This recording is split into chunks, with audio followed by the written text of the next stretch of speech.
Bienvenidos a nuestra sesión mensual en nuestro laboratorio Olarte y Acre. La sesión del mes de octubre va a estar liderada por el doctor Miguel Mantilla Cárdenas.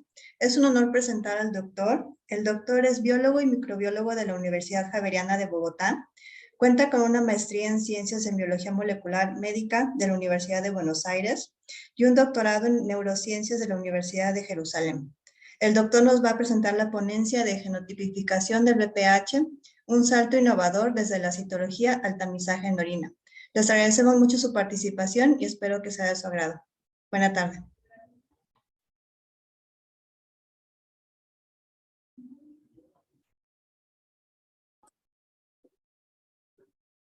Buenas noches, doctora Munive. Buenas noches a todos. Muchas gracias por esta invitación nuevamente. ¿Me pueden confirmar, por favor, cuando estén viendo mi pantalla? Sí. Bueno, como lo decía la doctora Munive, es un placer para mí estarlos acompañando en esta sesión de octubre. Especialmente la sesión de octubre es especial en relación a un mes que nos habla de cómo debemos trabajar mejor y más ahincadamente por la salud femenina. Hoy vamos a hablar de uno de los temas que más disfruto hablar. Es un tema que requiere mucho trabajo en América Latina, especialmente porque América Latina está un poco atrasada con el ejercicio de los derechos de la salud de la mujer. Entonces, las estrategias que podamos implementar van a ser más que bienvenidas.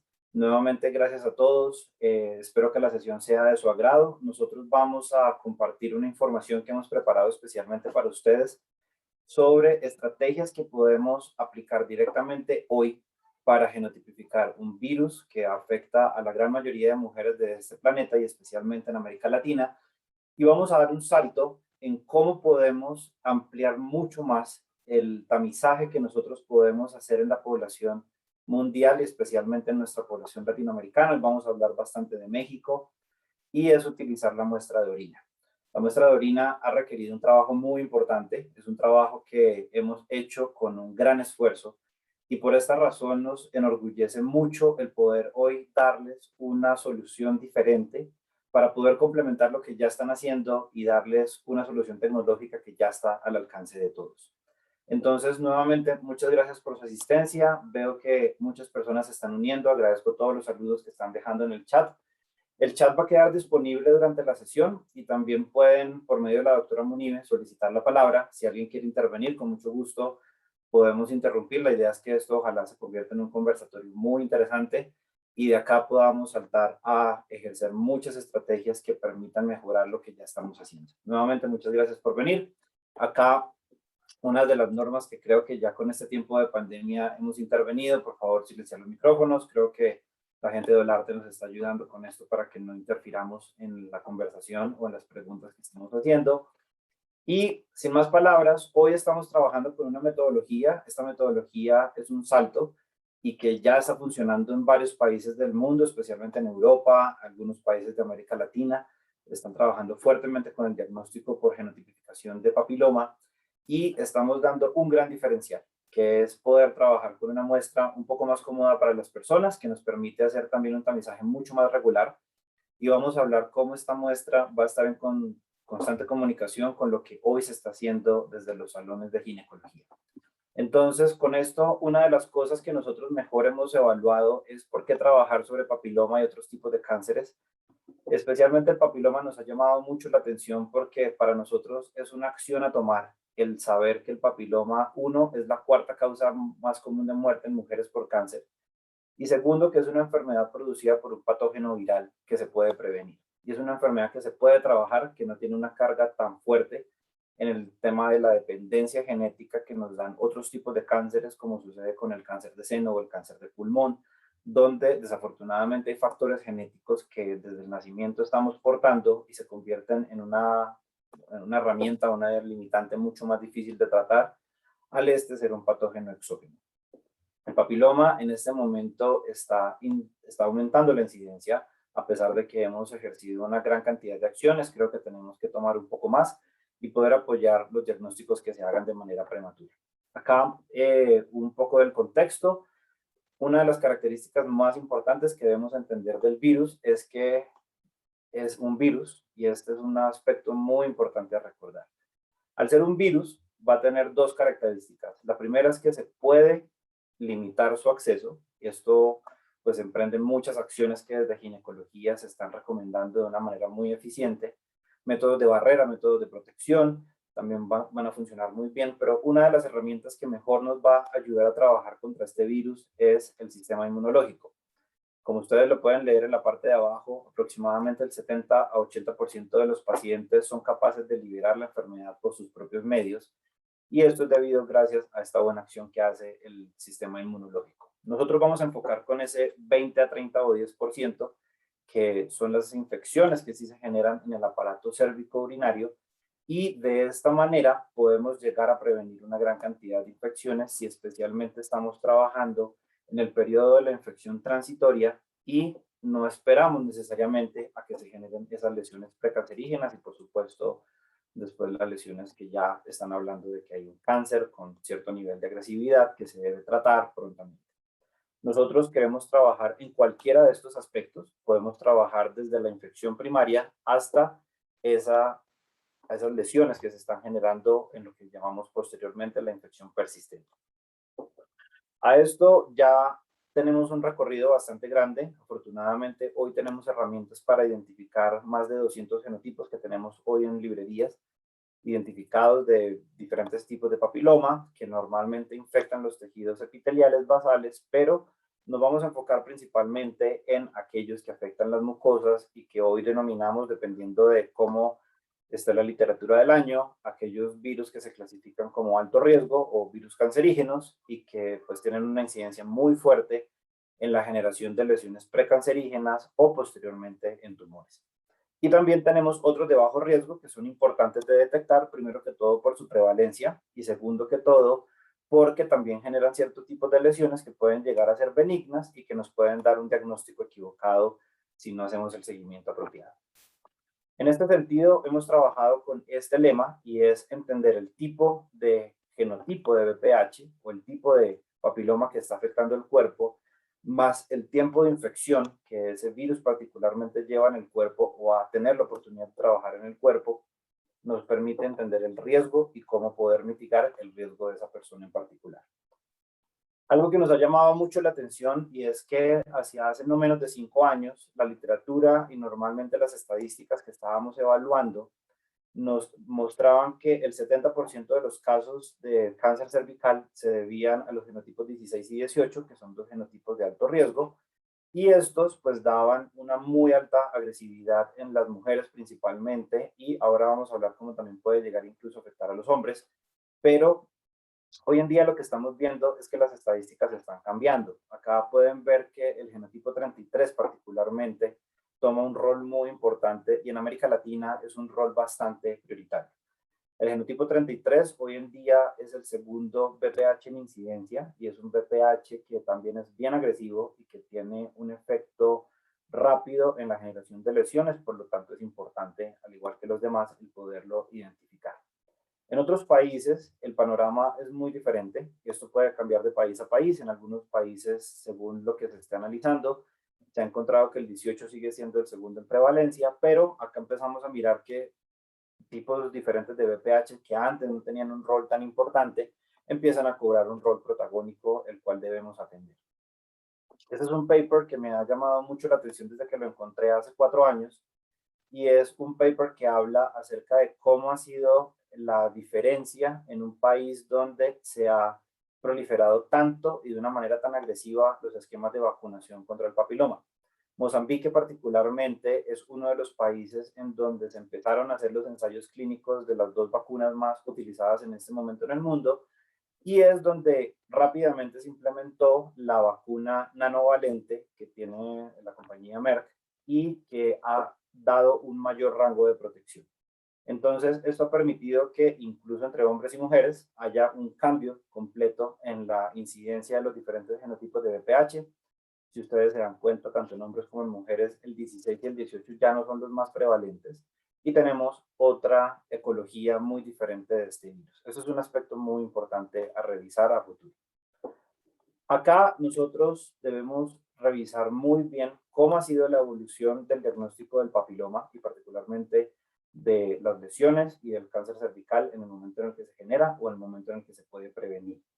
Digamos que la metodología de Papanicolaou de 1941 es una de las herramientas más útiles que la humanidad ha recibido con respecto a la prevención que podemos tener del cáncer cervical, y lo que ha hecho la tecnología de ahí en adelante es dar un anticipo de esas lesiones que se pueden detectar efectivamente por la revisión ginecológica. Por esa razón, lo que hoy estamos proponiendo es un trabajo que va muy de la mano del trabajo del ginecólogo, y de esta manera poder proliferar mucho más las herramientas que se están dando a nivel diagnóstico y dar una prevalencia en protección. Eso es lo que nosotros queremos más que todo enfatizar. Podemos prevenir fuertemente el virus y esto puede llegar a generar herramientas o acciones muy útiles que en la mujer pueden dar un efecto para prevenir la generación de un tumor a futuro. Entonces, en este sentido, desarrollamos nuestra metodología. La metodología es una metodología basada en PCR, biología molecular, y está fundamentada con unos primers que son los SPF10 que nos dan una eficiencia bastante interesante, y es mantener una sensibilidad de 10 copias por mililitro. De esa manera, a partir de una muestra apropiadamente tomada, podemos dar un nivel de sensibilidad bastante alto que nos permite jugar en cualquiera de los aspectos que mencionábamos al comienzo, y es desde la infección primaria o transitoria hasta la infección prevalente. De esa manera podemos dar un rango muy amplio para poder prever aquellas mujeres que pueden tener un virus con alto nivel de agresividad, pero que más adelante van a generar un tumor probablemente. Entonces, de esta manera vamos a trabajar del apoyo diagnóstico que necesita el ginecólogo hoy para poder prevenir oportunamente estos efectos que genera el virus. Acá hay un aspecto muy sencillo de la metodología, digamos que esto impacta mucho más al laboratorio, pero parte de lo que queremos mirar es el nivel de avance que estamos generando, y es poder optimizar de una manera muy bella. Lo que a mí me gusta de la ciencia es poderla responder en acciones bastante sencillas. Y es que a partir de una muestra, que inicialmente puede ser cualquier muestra cervical, no estamos ignorando el trabajo que hoy se puede hacer y se necesita todavía hacer con muestras cervicales o biopsias en parafina, pero agregando la opción también de trabajar orina de hombre y orina de mujer. De esta manera hacemos un protocolo de PCR. Hoy creo que gracias al COVID todos entendemos más o menos qué es una PCR y sabemos el valor diagnóstico que nos da esta metodología, y es poder haber detectado a todos los asintomáticos que hoy están circulando con este virus, y después hacer un revelado bastante sencillo como ustedes lo ven acá. Una característica en la cual nosotros queremos intervenir son dos aspectos. El primero son los resultados que estamos generando y que sean del nivel de información que se necesita para que el clínico pueda evaluar aquellas decisiones o aquellas acciones que debe trabajar con su paciente. Entonces, de esta manera, como ustedes se pueden dar cuenta, el tipo de resultado que nosotros generamos permite observar individualmente la expresión de cada uno de los genotipos que estén presentes en la muestra. De esta manera podemos incluso hacer un tamizaje mucho más interesante, detectando coinfecciones que puedan estar presentes en el aparato cervical de la mujer. En Colombia, particularmente el año pasado, hicimos una validación en la cual utilizamos una población muy interesante para este tema, y es una población que poco se protege, por lo menos en mi país, y son las trabajadoras sexuales. Con este esquema de las trabajadoras sexuales hicimos un screening con, creo que eran 50, 60 pacientes, y encontramos incluso mujeres que tenían una coinfección de 8 hasta 14 genotipos simultáneamente.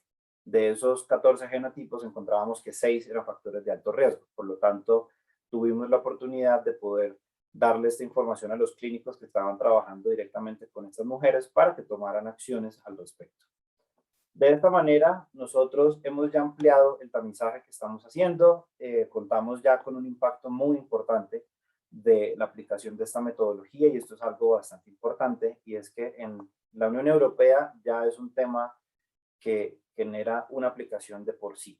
Primero, por haber dado una metodología que da la mejor información a nivel clínico, y hoy a nivel ginecológico da un apoyo muy interesante de lo que se puede hacer al entender dos cosas. Una es la pregunta que siempre nos hacen, es ¿cuál es la importancia de genotipificar? La primera es encontrar aquellos virus que generan un mayor riesgo para el paciente y segundo, entender que hay algunos genotipos que invaden muy superficialmente la dermis o el tejido y pueden llegar a generar infecciones rápidamente. Pero hay otros genotipos, como por ejemplo el genotipo 51, que tiene una infección mucho más profunda en el tejido y esto hace que su periodo de incubación hasta que se generan lesiones que son visibles demore un poco más. Entonces, de esta manera, este trabajo extenso que hemos hecho a nivel global, asimismo nos ha dado un paso más allá, y es el poder abrir el trabajo que estamos haciendo no solamente para estas muestras que acabo de mencionar, que es el trabajar el tamizaje a partir de muestras cervicales, biopsias en parafina y además el uso de orina, sino también darle otros usos. Por ejemplo, en México, en Nuevo León, el año 2018, se hizo una publicación bastante interesante del uso de esta misma metodología para revisar la incidencia del virus del papiloma en orofaringe. Y de esta manera podemos ya ver que el virus no solamente tiene una incidencia cervical, por supuesto, sino que también hay un rango de acción muy importante que hoy tenemos que evaluar. Entonces, de esta manera, aquí no quiero pues extralimitarme con datos bastante técnicos, simplemente quería mostrar que estamos trabajando con una metodología que genera la mayor sensibilidad que hoy se puede ofrecer y de esta manera poder hacer un tamizaje eficiente, detectando incluso diferentes tipos de BPH en la misma muestra. Entonces, de esta manera, lo que queremos hacer es un cambio, no en lo que muchas veces se ha dicho por otras metodologías, que es eliminar la citología, sino más bien darle un complemento a la citología. Es cambiar el paradigma y entender que la citología va a tener ahora una observación molecular, pero también una observación fisiopatológica, cómo se debe hacer. Entonces, de esta manera lo que hemos visto es que disminuye considerablemente los rangos de error diagnóstico que se hacen a partir de la citología para poder dar un mejor apoyo diagnóstico y allí es donde nosotros queremos trabajar. Otra manera en la cual nosotros hemos hecho un conclave muy interesante a nivel global ha sido con el impacto que tienen las vacunas y el cómo podemos dar una herramienta que va a evaluar de manera eficiente ese efecto que las vacunas están generando a nivel global. Hoy en día tenemos dos jugadores muy importantes que son las vacunas de Cervarix y la vacuna de Gardasil, cada una producida por dos farmacéuticas diferentes. La segunda protege contra una cantidad de genotipos mucho más amplia y por esto ha sido una herramienta fundamental el tener este tipo de tecnología para poder considerar si efectivamente los nuevos esquemas de vacunación están dando el rango de protección que se está generando en este sentido. Allí, pues, las farmacéuticas han tenido un trabajo muy importante con nosotros para poder garantizar este efecto. Particularmente en México, he visto que el esquema de vacunación está bastante aplicado. Seguramente tiene limitaciones geográficas para poder tener un mejor efecto sobre el porcentaje total de la población, pero también hay algunos factores culturales que han hecho que las personas no se quieran vacunar. Entonces, estos aspectos son importantes de poder trabajar con la población para realmente proteger al grueso de los habitantes, pero es muy útil contar con un programa extensivo y nacional que hace un esquema de vacunación importante. Aquí uno de los aspectos que sí debemos revisar es cuáles son las vacunas que más se están produciendo. Yo estuve leyendo que la versión Gardasil nanovalente ya está en México, pero no hay estadísticas muy claras de cuál es el impacto en porcentajes de la aplicación de esta vacuna y a cuántas personas se está cubriendo. Pero por otra parte, México también cuenta con un esquema de tamizaje de BPH, por esto existe dentro del plan de salud el que se hagan tamizajes periódicamente a nivel ginecológico y también con pruebas de laboratorio, lo cual complementa muy bien este esquema. En este sentido, lo que hemos visto es que debido a que los primeros esquemas de vacunación principalmente protegían contra los genotipos 16 y 18, estos genotipos han bajado un poco su índice de prevalencia, dejando que ahora nuevos jugadores, como mencionábamos al comienzo, el genotipo 33, por ejemplo, entre otros, han tomado un rol protagónico y esto ha hecho que tomen un valor epidemiológico muy importante en el cual debemos trabajar. Voy a parar un segundito el hilo de la conversación. Veo que hay algunas preguntas que están en el chat que me gustaría atender. Dice el señor Efraín Maldonado, ojalá que el panelista nos pueda explicar el mecanismo por el cual una mujer con una lesión de BPH 11 en un labio mayor puede dar material genético de BPH en orina. y cómo a alguien, una mujer que no tiene VPH en la PCR en orina, le podemos decir que no tiene VPH en el ano, por ejemplo. Ok, esta es una pregunta muy interesante, gracias por haberla puesto. Voy a dejarla para la última parte de mi intervención, que es justamente hacia donde voy a saltar, doctor Efraín. Entonces, con esto, nosotros hemos ampliado estos esquemas para mirar la eficiencia de la vacunación, principalmente en la región árabe y en los países de África del Norte, porque son países en los cuales están mucho más atrasados en el ejercicio de los derechos de la salud de la mujer. Por lo tanto, se ha hecho muy importante que las políticas públicas se enfoquen en poder dar estas herramientas para saber que se está trabajando de alguna manera sobre la salud de la mujer. Con esto vamos a la última parte de la intervención, en la cual precisamente lo que le quería contar a ustedes es cómo hemos ido a dar un paso adelante, y es poder utilizar una muestra como la muestra de orina. El primero es el por qué y por qué estamos trabajando con las muestras de orina, no eliminando las muestras cervicales, sino mejorando el tipo de opciones que ustedes van a tener para poder hacer las consultas normales y poder enviar al laboratorio para que obtengan el mismo resultado. Entonces, una de las limitantes que hemos empezado a encontrar cuando empezábamos a mirar los efectos de la eficiencia de los diferentes programas de tamizaje a nivel global, esto no es solamente en América Latina, pero principalmente estas 4 barreras están normalmente presentes en nuestra región, y es que para la gran mayoría de mujeres, pues la muestra la describen como una muestra invasiva y que además de eso llega a consumir un poco de tiempo. Y esto no evita que las mujeres se tomen la muestra, pero sí que muchas mujeres no se la están tomando a tiempo por las características que acabo de mencionar. Es una muestra pues que obviamente requiere ir donde una persona experta, que tenga el consultorio, la disponibilidad. Normalmente en algunos lugares pues hay cierto periodo hasta el momento en el que se asignan las citas, y al tener este tipo de percepciones, acá es muy importante trabajar sobre las percepciones de las personas normales, y es que si consideran que es invasiva, pues de cierta manera lo van a evitar. Es como los hombres muchas veces evitamos la ida al urólogo para hacernos el examen de la próstata. Por otra parte, hay algunas barreras culturales y religiosas que han sido difíciles de sortear. Una de las barreras culturales más importantes que no hemos podido sortear para poder ampliar el tamizaje como se quisiera, es que en América Latina en promedio una mujer pierde la virginidad o empieza a ser sexualmente activa entre los 14 y los 16 años. Y esta no es una edad normal para que una adolescente o una mujer que todavía está viviendo en la casa de sus padres pues empiece a contar que ya se encuentra sexualmente activa, porque hay muchas taras culturales que no se logran vencer fácilmente, y especialmente en países como el mío, que es tan tradicional en muchas culturas. Entonces, esta es la primera. Y la segunda es que en América Latina contamos con una gran cantidad de poblaciones indígenas cuyos contextos religiosos no permiten que incluso algunas iniciativas que se han hecho a nivel nacional permitan que sean tocadas por un ginecólogo, sencillamente porque no lo permite su religión.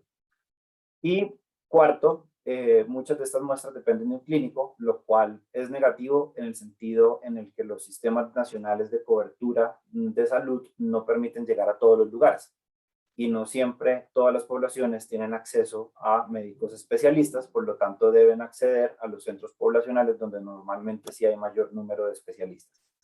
Con esto en la cabeza, nosotros empezamos a trabajar con la muestra de orina por varias razones. Primero que todo porque es una muestra muy regular en los laboratorios y que las personas no sienten como una muestra tan invasiva.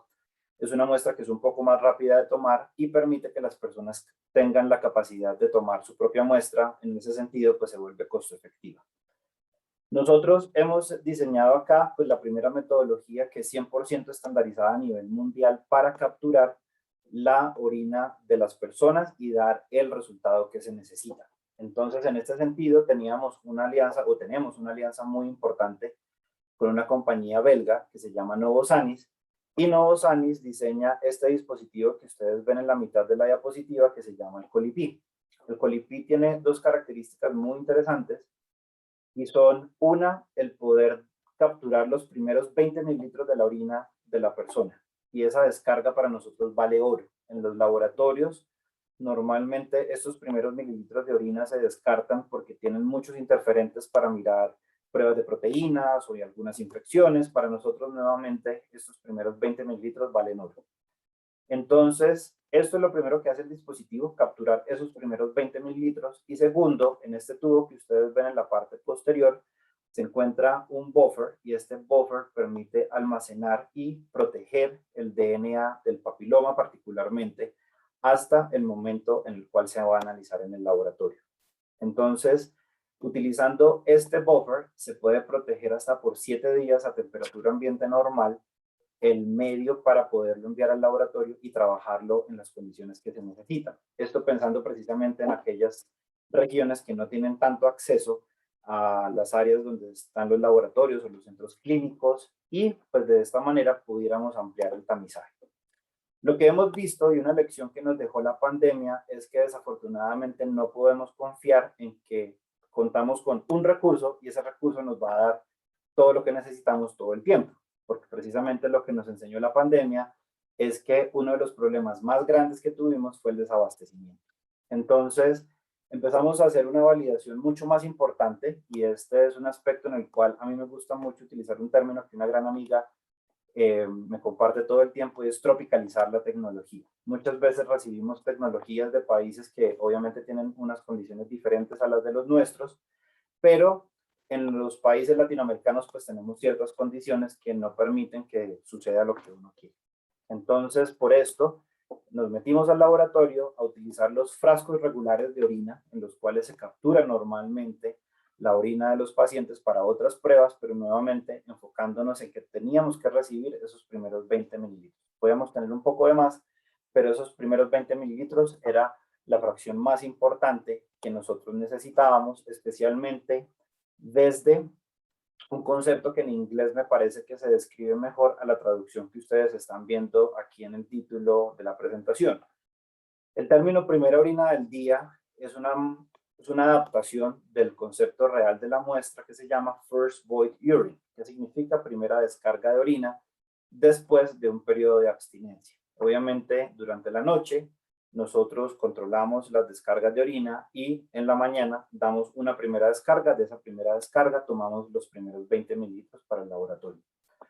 Pero nos funciona también igual de bien una muestra en la cual puedan darse un paciente con una abstención de 3 a 4 horas, por ejemplo, de la orina durante su día normal, y a partir de esa abstención nuevamente tomar esos primeros 20 mililitros.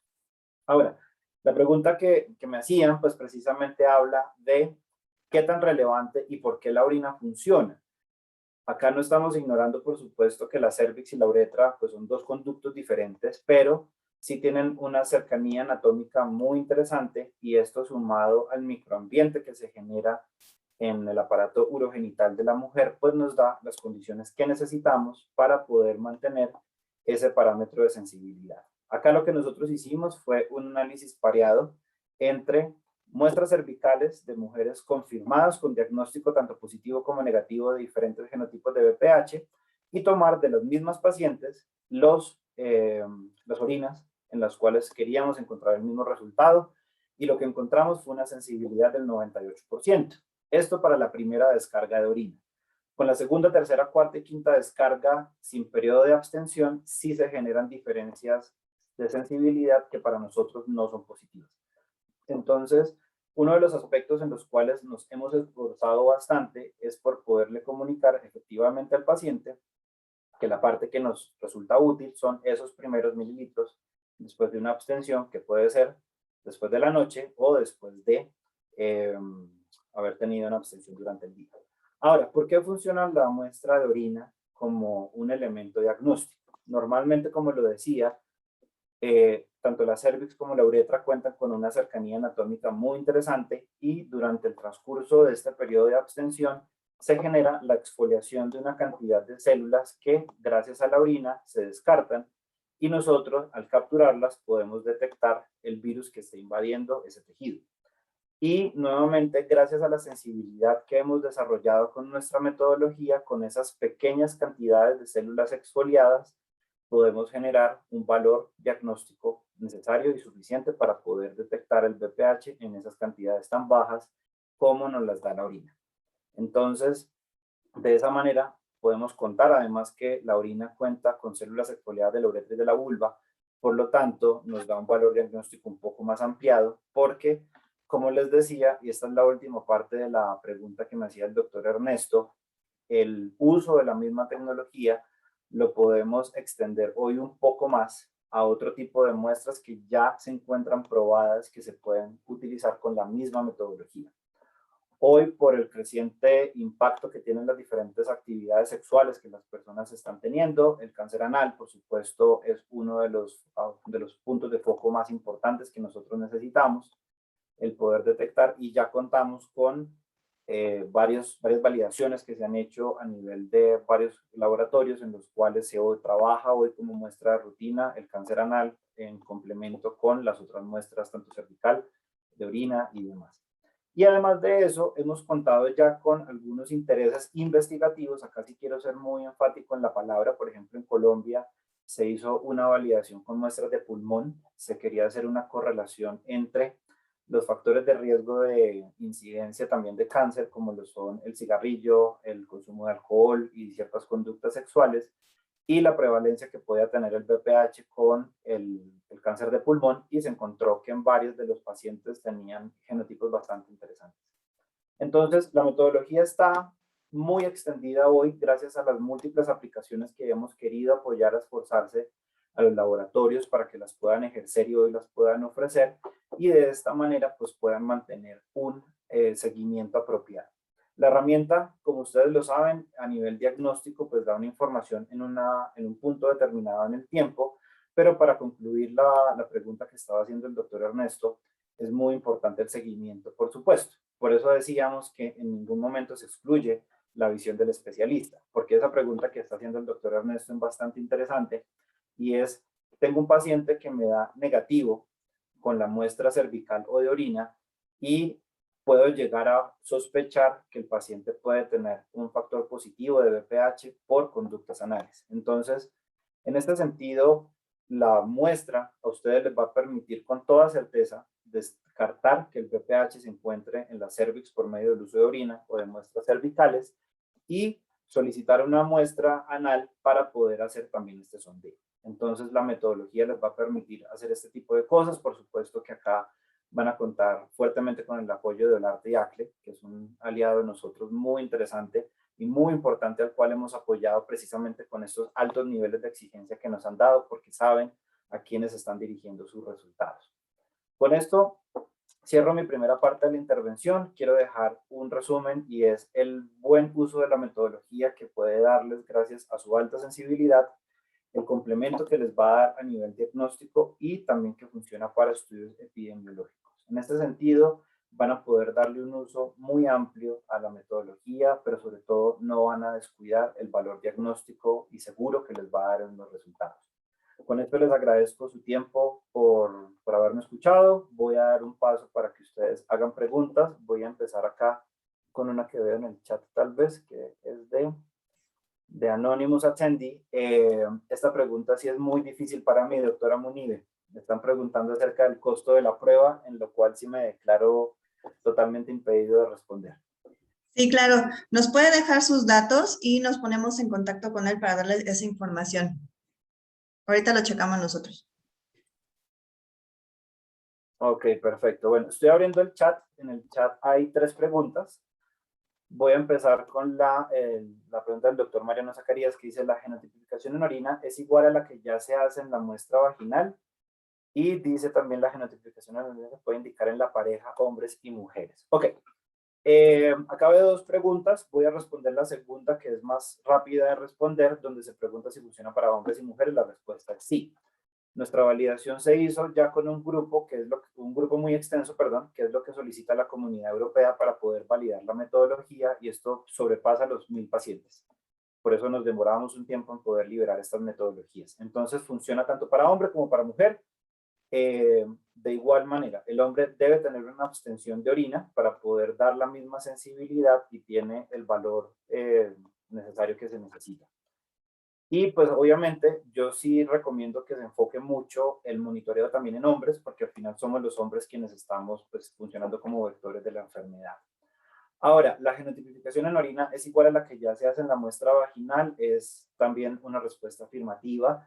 La respuesta es sí, y para esto, como les decía, nosotros utilizamos una corte de 500 pacientes donde reuníamos pacientes positivos y negativos, tanto por confirmación de muestra cervical y monitoreo ginecológico, para a los mismos pacientes hacerles la muestra de orina y comprobar que todos aquellos que eran positivos por la muestra cervical eran positivos por la muestra de orina. Lo que encontramos fue una sensibilidad del 98%, lo cual nos muestra que vamos a tener un valor diagnóstico muy similar o igual al de la muestra cervical, pero pues sin tomar el cepillado que se hace normalmente. Después la pregunta del doctor Sergio Agustín Islas Andrade dice que es altamente sensible, pero ¿qué tan específica? Doctor Andrade, esta es una parte en la que, Islas Andrade, perdón, en la que no me quise detener, son características técnicas, pero agradezco mucho su pregunta. La sensibilidad, como les decía, es tan alta como ya lo he mencionado, pero la especificidad de una prueba molecular como se ha diseñado es del 100% para los 32 genotipos que nosotros estamos identificando.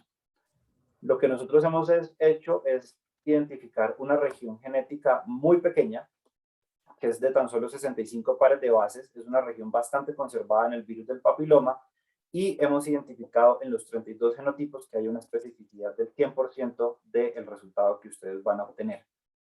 Ahora, la metodología es capaz de darles ese valor de especificidad en los 32 genotipos, perdón, pero además de eso, es posible que ustedes obtengan un tipo diferente de resultado si el paciente así nos lo muestra.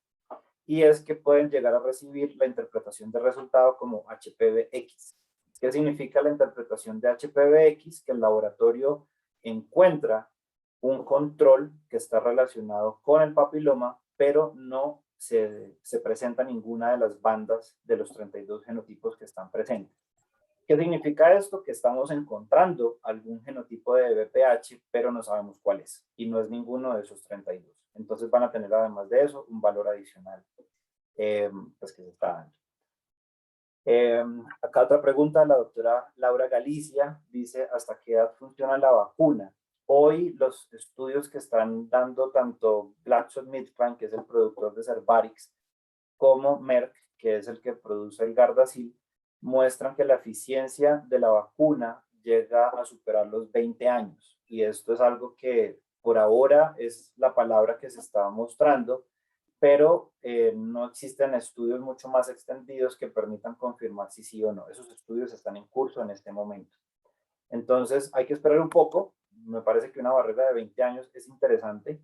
Una característica que sí me llamaría la atención es que las personas que fueron vacunadas hace 10 años tenían una vacunación restringida, y es contra un número determinado de genotipos, pero hoy tenemos versiones más actualizadas de la vacuna y pues están cubriendo contra más genotipos. Particularmente la vacuna Gardasil antiguamente protegía contra 5, o ya hay una versión que protege contra 9.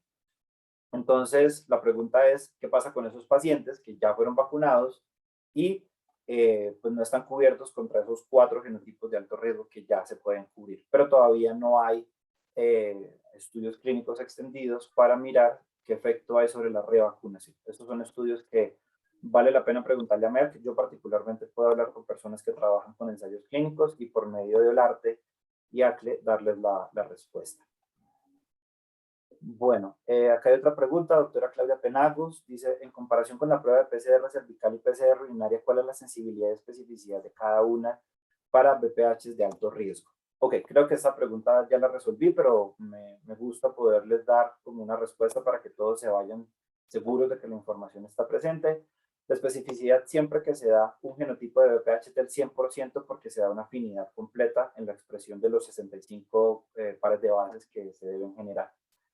Y la comparación de la muestra cervical PCR versus PCR orina es una sensibilidad del 98.6%, para ser bastante específico. Entonces tenemos una sensibilidad muy cercana, que hoy hemos incluso mejorado, porque la metodología que hemos transmitido al arte es de utilizar un volumen de orina un poco mayor para compensar ese valor de sensibilidad que ustedes pueden llegar a tener. Acá hay una pregunta que me encanta que me hagan porque se me sale de mi experiencia y humildemente no la voy a responder, que hace la doctora Zaira Akametitla, que dice, en BPH de alto riesgo se recomienda tratar con criocirugía. No es mi espectro, pero lo he trabajado con varios ginecólogos. La respuesta siempre ha sido no. Si un paciente no requiere de un procedimiento quirúrgico, no es necesario. Entonces, ese es uno de los valores que da la muestra al poderme decir que hay un genotipo que es de bajo riesgo, por lo tanto no requiere de una intervención quirúrgica. Pero cuando hay un genotipo de alto riesgo, ahí sí. ¿Ok? Doctora María Zaragoza, con el tamizaje de orina, ¿qué otros estudios debería realizarse para complementar el diagnóstico o hasta con la orina?